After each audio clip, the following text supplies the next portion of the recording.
So here's something that's been like eating at me lately. Everyone I know is on something or diagnosed with something. Like, I'm not even exaggerating. Anxiety, depression, ADHD, OCD, PTSD. It's like collecting badges at this point. I'm sitting there going, are we all just broken? Or is something else going on here? Because, and I know this sounds bad, I know how this sounds. But when everyone has a disorder, does anyone have a disorder? Like, does that word even mean anything anymore? That's actually a way bigger question than you think it is. See, and that's what scares me, because I feel like you can't even ask that question without someone going, oh, so you don't believe in mental health? And it's like, no, dude, that's not what I'm saying. I'm saying maybe we should talk about why my entire group chat reads like a pharmacy receipt. Yeah, no, I hear you. And honestly, there's this whole backlash happening right now that kind of touches on exactly this. The therapist influencer thing?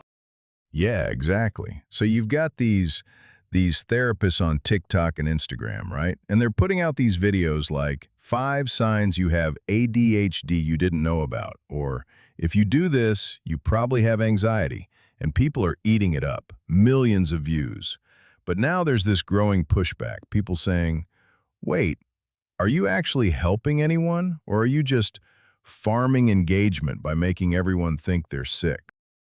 Yes, thank you. Because I watched one of those videos and I had like every single sign and I was like, do I have ADHD? And then my girlfriend watched the same one and she had every sign too. And then my buddy watched it, same thing. And at some point you gotta go, okay, either we all have ADHD or this list is garbage. Like one of those things has to be true. And that's actually a real phenomenon. There's this thing in psychology called the Barnum Effect. You ever heard of like cold readings, like psychics? Yeah. Where they say stuff that sounds super specific, but it actually applies to everyone. That's it. That's exactly it. So the Barnum Effect is basically when you give people vague personality descriptions, right? They rate them as highly accurate for them specifically, even though it's the same description for everyone. And that's essentially what these symptom lists are doing. They're written broad enough that, yeah, of course you see yourself in it. That's the point. That's how they go viral. So it's literally a horoscope. It's a mental health horoscope. I mean, it's not a horoscope. That's so messed up, man. Okay, but here's where I get stuck. Because, like, some people do have ADHD. Some people do have real anxiety. So how do you separate the I saw a TikTok people from the people who actually need help? Right, and that's where this gets really interesting, because there's this researcher, Nick Haslam, out of University of Melbourne, and he published this paper in 2016 about something he calls concept creep. And the idea is pretty simple, but it'll mess with you a little bit. Basically what he found is that psychological concepts, things like trauma, abuse, anxiety, addiction, they've been expanding, like the boundaries of what those words mean have been stretching outward for decades. Stretching how? So like, take the word trauma, right? 50 years ago, trauma meant you survived a war, or a horrific accident, or severe physical abuse. Very specific, very extreme. Now, a bad breakup is trauma. A stressful job is trauma.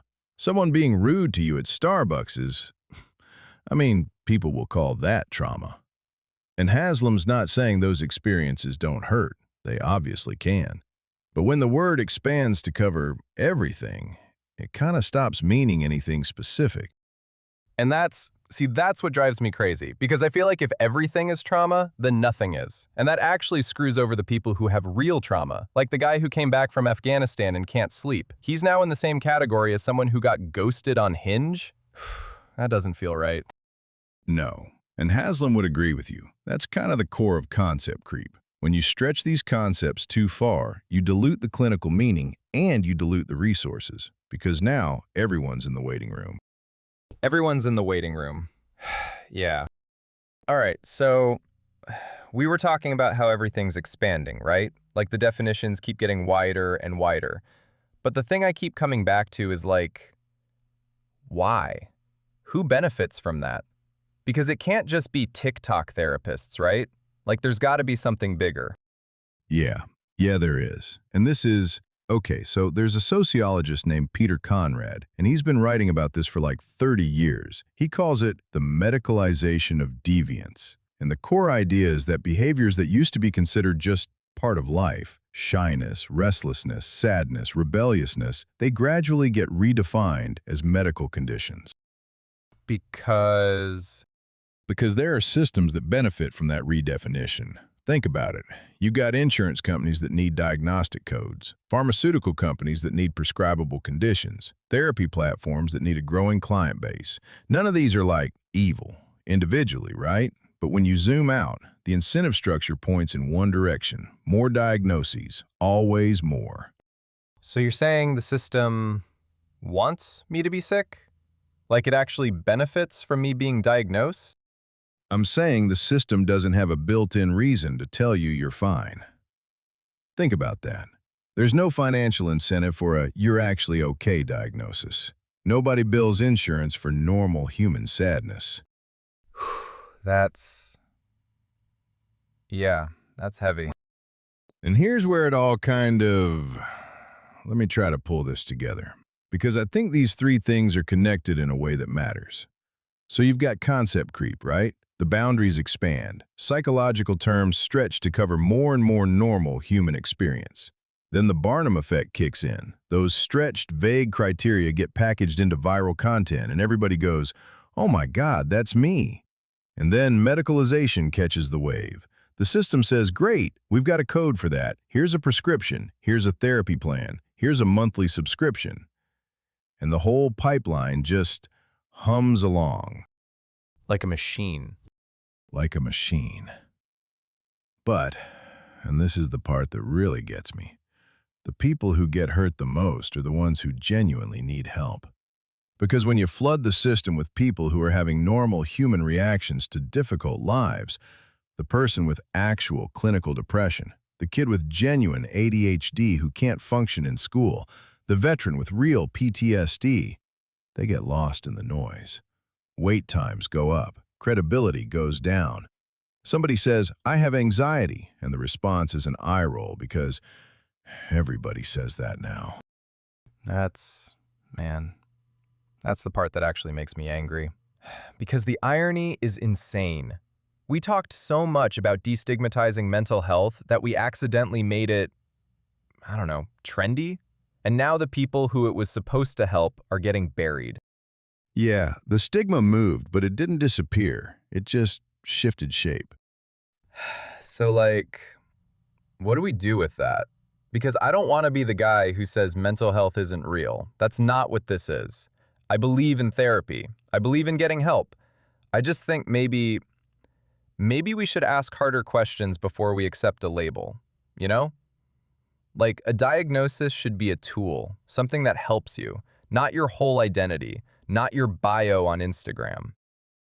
Right. Not something you build a personality around. It should be a starting point, not a destination. And maybe the bravest thing someone can do right now, in this culture, with all this pressure to have a label, is to sit with the discomfort of not having one. To say, "I'm going through something hard, and I don't need to name it yet." Yeah. That might be the most radical thing you can do right now. Just be a person having a hard time. Without a hashtag. Without a hashtag. Man. Heavy one today.